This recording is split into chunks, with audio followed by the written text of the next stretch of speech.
सुप्रभात, राधे राधे सभी को। कैसे हैं आप सब। आज की कहानी है हमारी कि सबसे बड़ा भक्त। देवर्षि नारद को अभिमान हो गया कि उनसे बड़ा भक्त त्रैलोक्य में कोई नहीं है। एक दिन वे भगवान विष्णु से पूछ बैठे, भगवान आपका सबसे बड़ा भक्त कौन है। भगवान समझ गए कि नारद जी अभिमान के वशीभूत होकर अपने को सबसे बड़ा भक्त मानने लगे हैं। उन्होंने कहा, मेरा सबसे बड़ा भक्त अमुक गांव में रहने वाला खेती करने वाला किसान है। यह उत्तर सुनते ही नारद जी हतप्रभ रह गए। वे भागे भागे उस किसान के पास झोपड़ी में जा पहुँचे।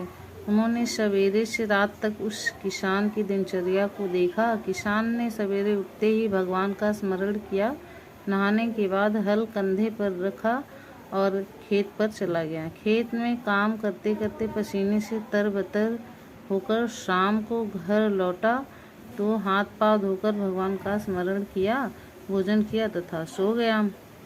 नारद जी भगवान के पास पहुँचे तथा बोले, प्रभु मैं किसान की पूरी दिनचर्या आँखों से देखकर आया हूँ। वह केवल सुबह तथा शाम 2 बार आपका स्मरण करता है। मैं तो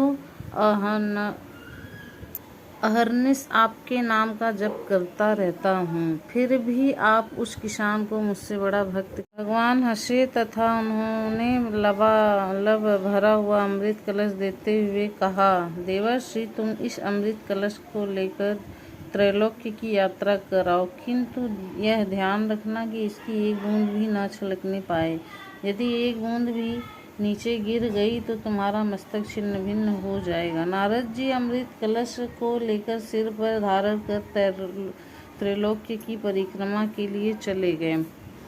वापस लौटने पर भगवान विष्णु ने पूछा, यह बताओ कि परिक्रमा के दौरान तुमने मुझे कितनी बार याद किया। नारद जी ने कहा, प्रभु मैं तो परिक्रमा के दौरान इसी पर केंद्रित रहा कि एक बूंद भी ना छलकने पाए, इसलिए एक बार भी आपका स्मरण नहीं कर पाया।